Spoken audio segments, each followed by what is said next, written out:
All right, guys. Currently, the seat of the President Bola Ahmed Tinubu, is shaking. Nigerians are fed up.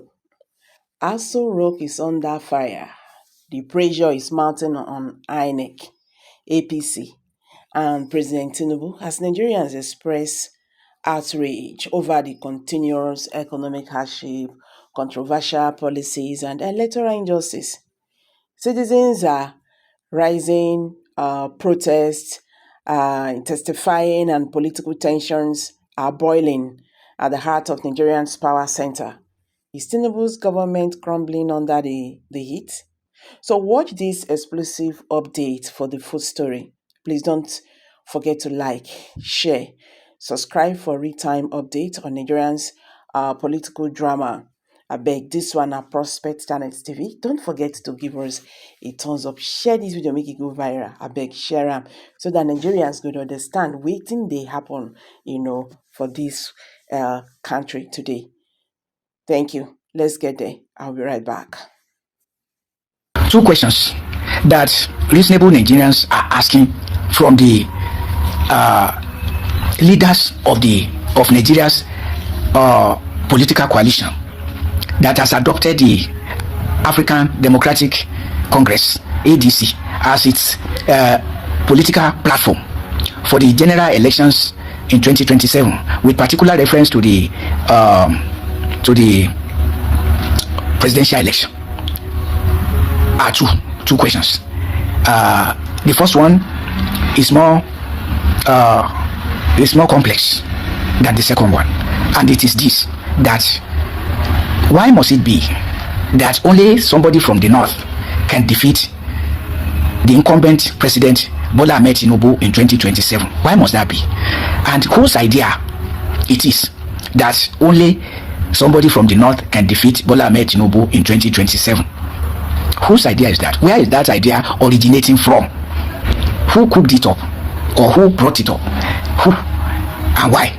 So I don't think we have been giving any explanation as to why only somebody from the north can defeat Bola Ahmed Tinubu in 2027.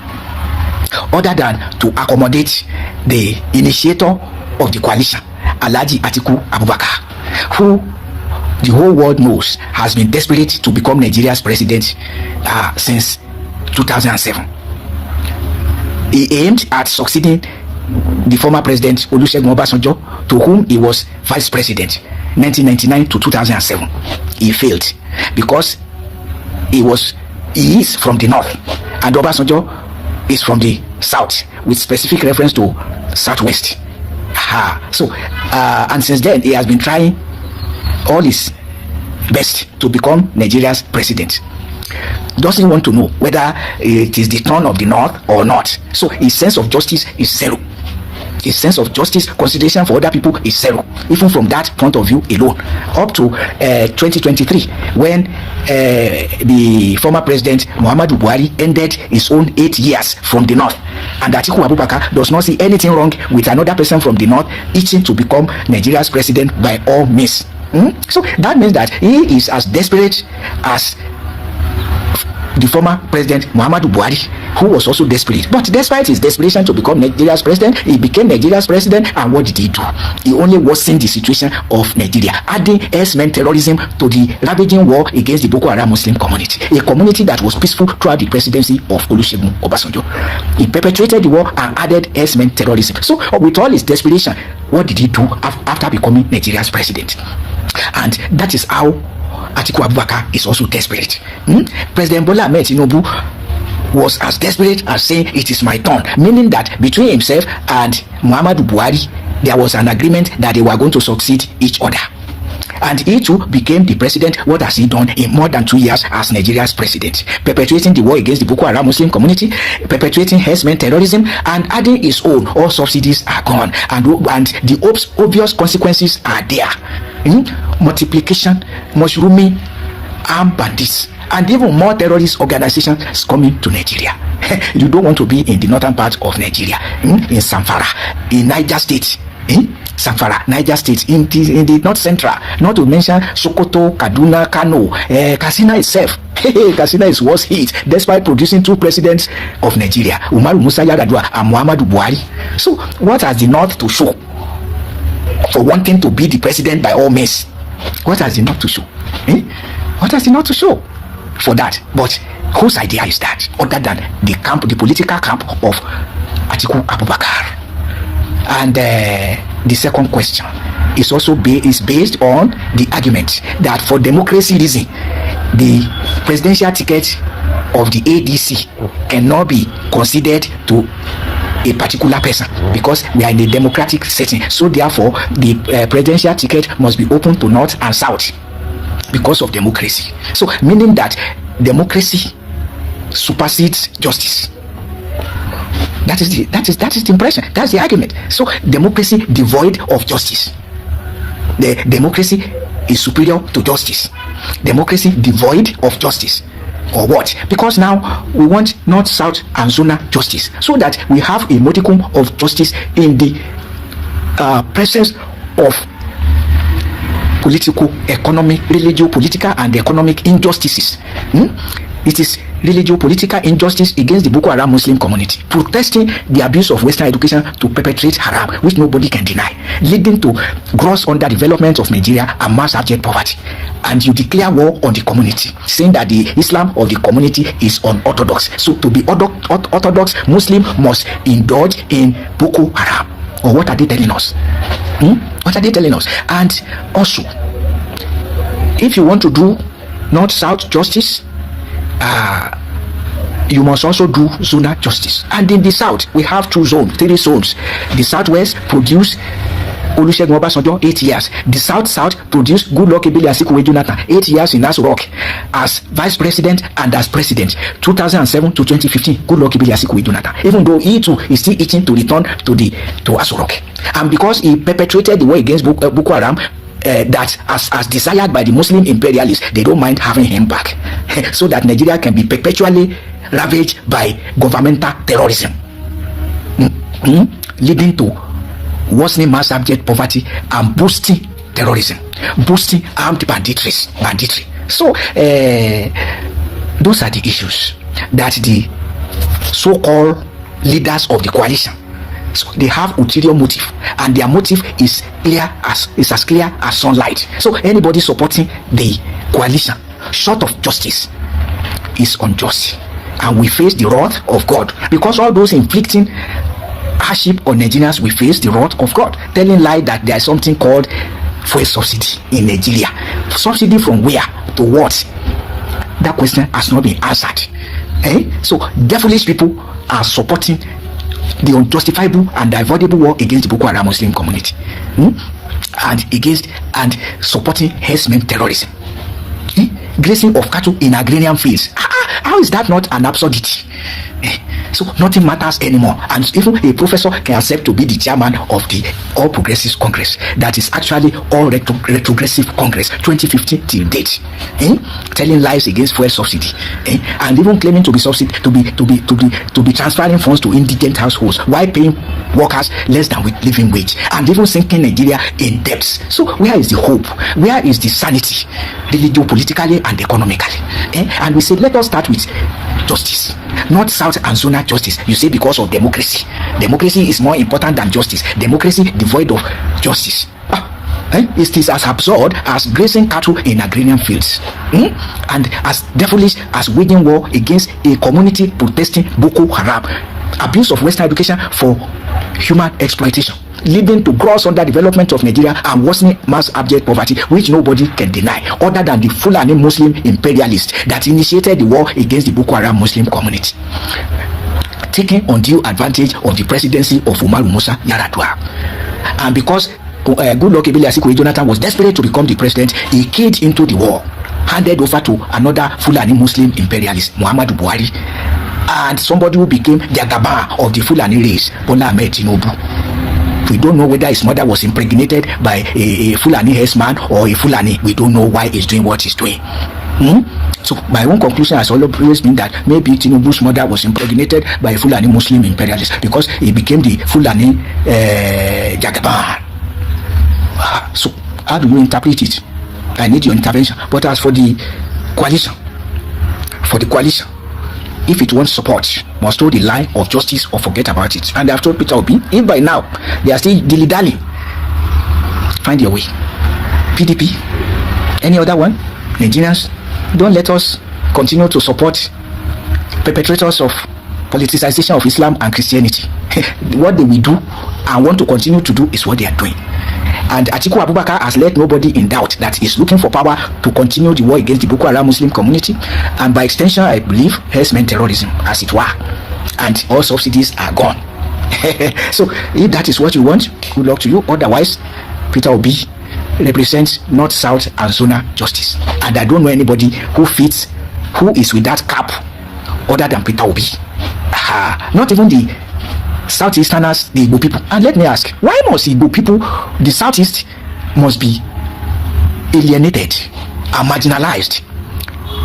So 3 zones in the South, 2 have produced somebody who is the head of Nigeria, not Southwest, South, remaining Southeast. And you are doing everything to ensure that nobody emerges. For what reason? If you don't want the Southeast again, tell them to let dismantle Nigeria and see who wants to belong and who don't want to belong.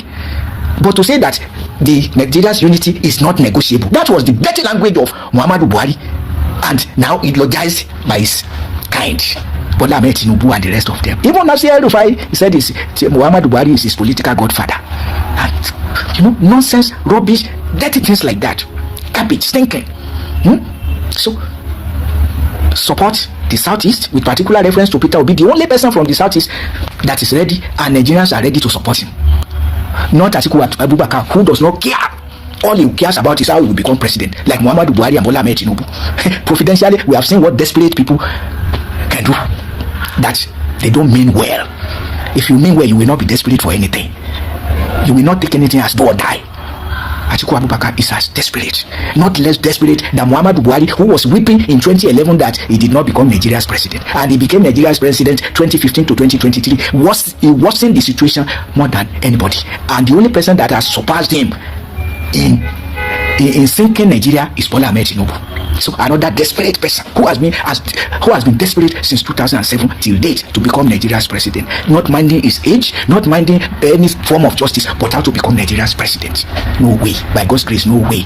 Enough is enough of spoiling Nigeria, of messing up Nigeria with Islamization and Christianization and corruption. 3 things: Islam, Christianity, corruption. Abusing Western education to perpetrate corruption, messing up life of Nigerians in a nation blessed with abundant human and material resources. Nigerians, wake up from your slumbers. Your church and mosque, if they will save you, they will have saved you by now. Stop being deceived. You can see that those who invited Peter Obi to Edo State invited him because of his money, a Catholic hospital. And that is what he's known for, supporting Catholic institutions. That's what Peter Obi is known for. But he's not worse than any other person. That's my argument. All we can do is to continue to bombard him, to prepare him for the task ahead. That's my concern. Not that there is a better person that I know. No, there may be better person. I don't know the person. The person we know now is the person we can relate with, Peter Obi. I'm going to be talking about something called the genesis of distortion. I titled it, I said the genesis of distortion. The reason why Nigeria it is today is because there's a genesis to the distortion. It didn't start today. And I'll take you back to some key dates. I'll take you back to the year 1914.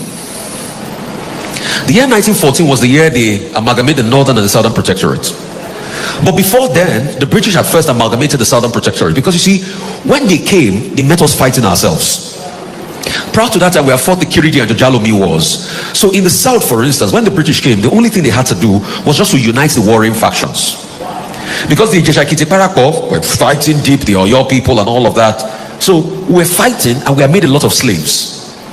Most of the people that went from the Kiriji and Jalomi wars were those that went as slaves to Latin America. Those are the people that came back as what we call the Agudaos. These are the likes of the Darochas. So that's why you see that Lagos Island is filled with a lot of Brazilian architecture. They even celebrate Fanti Festival.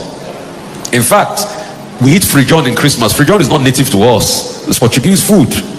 So those were the cultures they brought back. But how did we get those cultures? Because we were fighting. So they said the kingdom of God suffered violence. And no violence can take us before. We were already fighting from hitherto. Then the British came, settled the fight, then they colonized.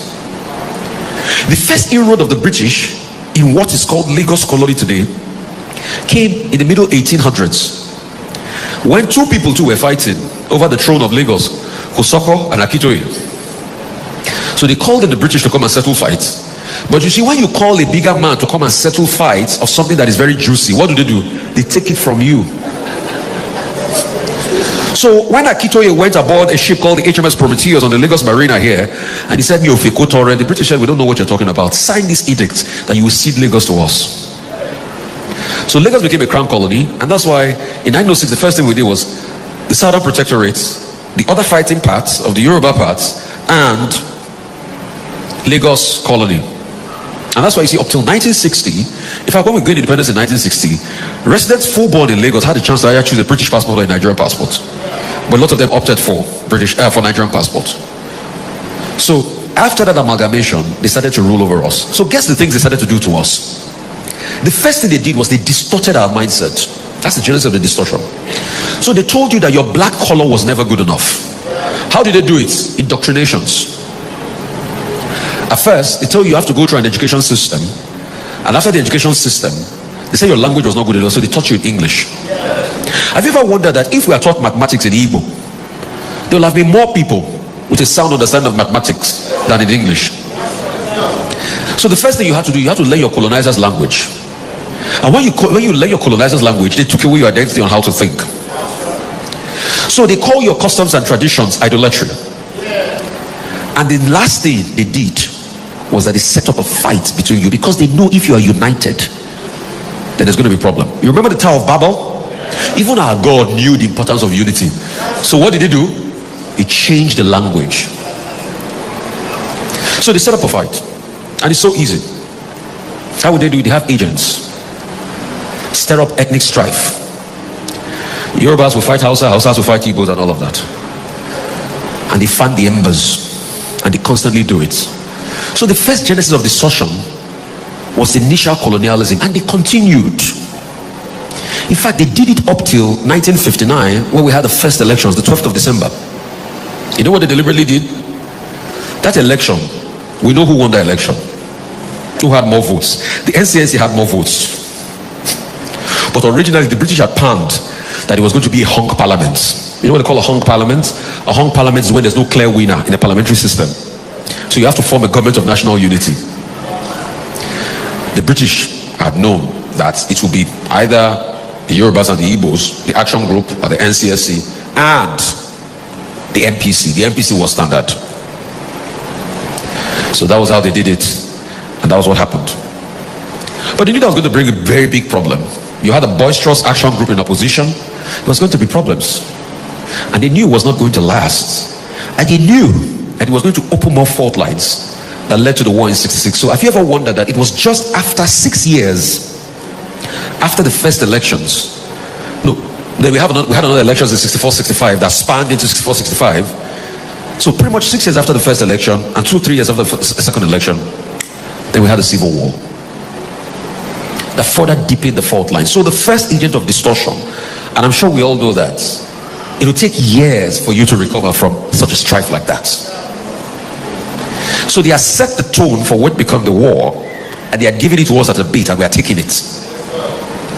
So once we are taking it, once we have fought the first civil war and all of that, and when the civil war started, they were the ones that started selling their weapons.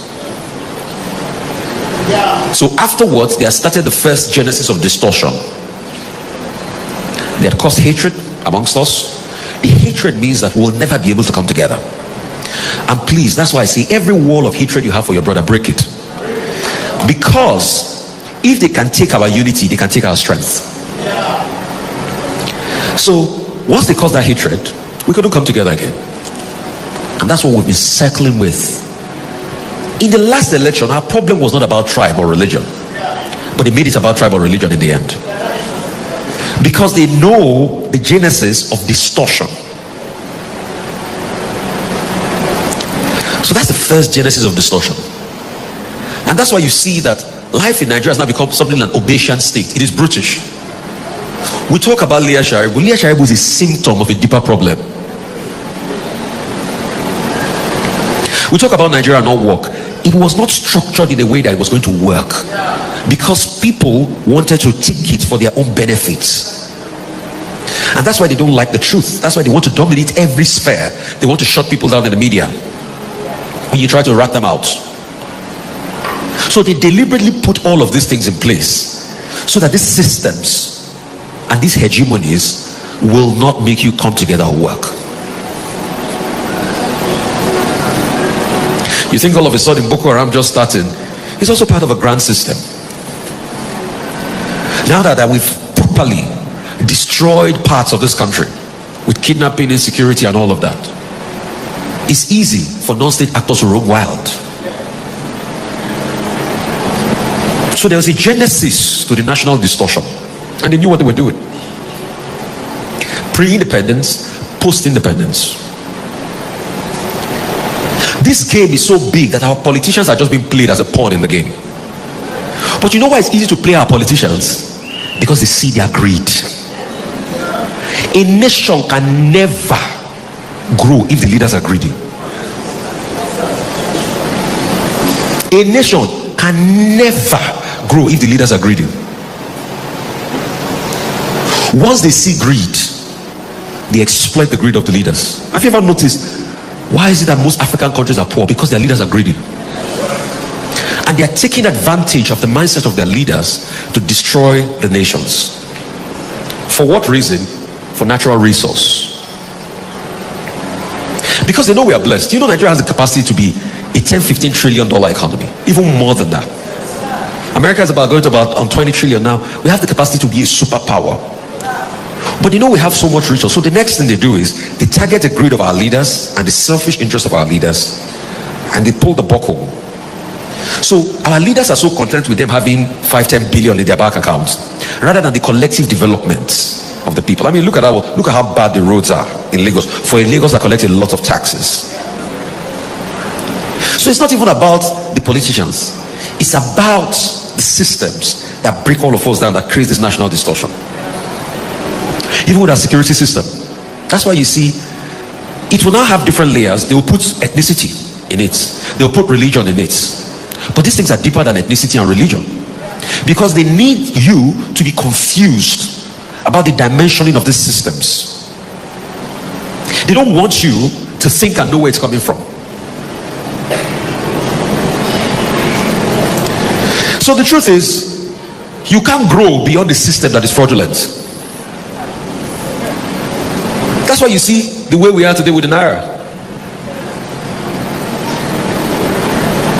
All of a sudden, the Naira that used to be 1-to-1 with the dollar, look at where it is today. It's 1,004 something. When they were defending the Naira and we kept on telling them there are no fundamentals, they thought I was joking. They said, oh, that boy is a stupid boy. Has the Naira not started rising again? For a country that is so much blessed with milk and honey and its currency cannot be stable, you will know to a large extent that it's because the leaders are not thinking right and they've been sucked in. So maybe sometime soon we'll defend the Naira even more and it will go back to square one again. But please do not think the Naira will go back to where it used to be before. I'm sorry, I'm in the church, I believe in hope and faith, but I'm a realist to the core. I'm not sabi deceive people though. If you think it will be 1-to-1, be careful with what you think. Except we change the systems and the mindset that makes it difficult for us not to be able to produce as a country. Except to become a productive nation. Except we now start to tackle the genesis of this national distortion. We're not going to go anywhere.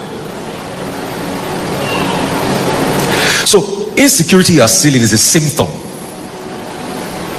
Have you ever wondered why growing up the same army that used to be so powerful cannot get rid of bandits? So you think all of a sudden it just happened? It didn't just happen. You think the system just got destroyed like that? It didn't just start. It was systematically, and they kept on seeping into our consciousness and our mindsets. And that's why you see it's getting more difficult by the day. But you see, in all of this, for those that have facts and know the Lord, their feet shall be firm on the ground. But the thing is, it's not about just having facts and knowing the Lord. So what are you doing about it in your space? Are you part of the national greed? Because the world has enough to meet human need, not human greed. So we have a leadership that wants to meet their greed and meet our need. It can never be possible. That's why you see how much trillion, 26, 27 trillion budgets. It's not going to go far. You know why? There's so much greed. A lot of people want to eat. Egunje. So those are the real agents of distortion. Except we understand that these systems are systems that were built inherently not to make Nigeria work, we will be fooling ourselves. And people like Leah Sharibu and other people that have been caught in the crossfire of Nigeria are just victims in all of this. They're just symptoms. The issues are deeper. In the last 10 years, have you seen real progress? It keeps decelerating. Have you ever wondered why? Because there are no fundamentals. All we have is little successes that people amplify, but it doesn't make it true. What 50 naira could buy 10 years ago, can it buy today again? We say we have gas, we are flaring gas, but we can't buy gas in our own country without having an exorbitant fee. We produce electricity, but it's not enough. Despite the fact that they don't give you power, they now come and say band A. And you're not even getting the band. The electricity agency is like bandits.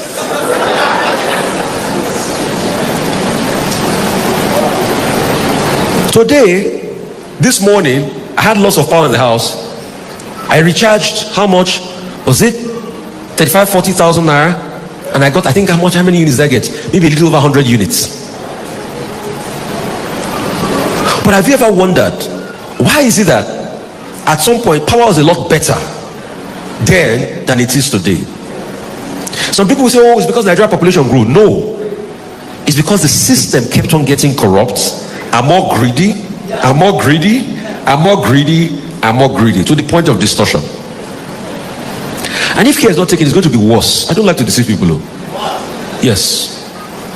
If the church does not rise up and speak truth to power, if the actors do not rise up and speak truth to power, it's going to be worse.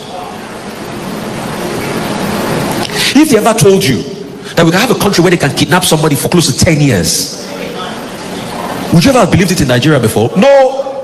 If they ever told you that you have a country where food can be this expensive, would you ever believe it? If they ever told you that Nigeria now will be so at a point that Benin Republic, their currency is bigger than ours.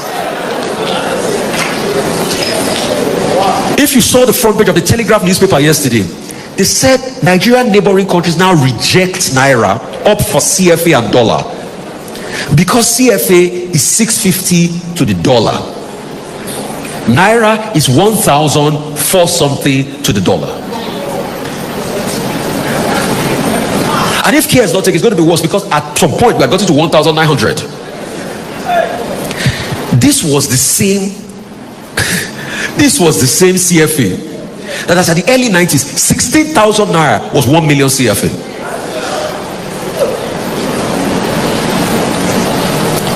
So the ingredients of national distortion, and in all of this, the political class still wants to grapple. So the ingredients of national distortion is greed. But the funny thing is, what I'm more scared about is the greed of the people. Because you see, all of these unscrupulous politicians, they have agents. Some of them will have agents in this place, isn't it? But because, and I'm going to talk to you today, because of what you want to benefit, you see the truth and you look away. You don't know you're doing yourself. Because if this country is good, it's going to be good for all of us. If this country is not good, it's not going to be good for all of us. Are you happy the way it is that as a city as big as Lagos, we don't have pipe bomb running water? When last can you open your tap and say this is government running water? And for you to still do borehole, they're going to charge you for doing borehole. But guess what? I had a friend that was telling me, I said 1992, when he moved into his house on Molly Estate, there was pipe bomb running water that came into his house, and they said connect to government water. So how did the situation become deplorable over the years? So these are the agents of national distortion. And that's why I say insecurity is just part of them. The same north that people used to love to drive to in the past, very lovely roads, that your car will even break down. You will sleep on the road. Are places that you can't go again because of greed and national strife. But let me tell you, they will look for all sorts of things to cloud it. They will call it, oh, it's because of tribalism and everything. That's why you, the people, need to be united. Yoruba, for an Igbo man, the Yoruba brother is not your problem. For a Yoruba man, an Igbo man is not your problem. For an Hausa man, and a Igbo man is not your problem. The thieving political class are your problems. Because of their own greed, and they don't want you to thrive and move further. And because it's always been a fight between the masses and the bourgeoisies. That was what the British too did during the colonial days. They will always build systems of exploitation from you. They will levy you, they will tax you. Number one system of it is taxes. Now they want to collect what tax from you? Cyber security taxes. Has your earning increased? So, and that's the mindset of, if you continue to get richer, why a lot of people continue to get poorer? Real quickly, how do we break these agents of national distortion? Number one, unity. We must unite across every cultural bound, because our real problems are the perpetrators of evil, not your brother from another tribe. And that's why today I come here on behalf of Nigeria. Anybody that's been caught in any tribal debacle or war, please, I apologize, let's forgive. For this last election, please, let's forgive. We can't continue to hold the hurt so much. It will stop us from progress. These are bad people who want the division to continue so that we will not be able to reason properly for ourselves. So it's a gimmick to set us against each other. You are not my brother. You are not my problem, my brother. You are not my problem, my sister. It is those who are manipulating us that are trying to cause chaos amongst us. So please, whoever is hot, I beg, on behalf of the integrity and the hope we expect in this country, let's forgive. Another thing, we need to hold our politicians accountable. That's why I say kudos to you, sir. Please, a big round of applause for Reverend. A big round of applause for Reverend. As a church is set up an advocacy group, most churches will not try it, because they'll be waiting for the day one politician will come and donate drum. That's a powerful message there. Alright guys, thank you very much for staying to the end of this video. So please share your thoughts. Thank you. See you in my next video. Bye for now.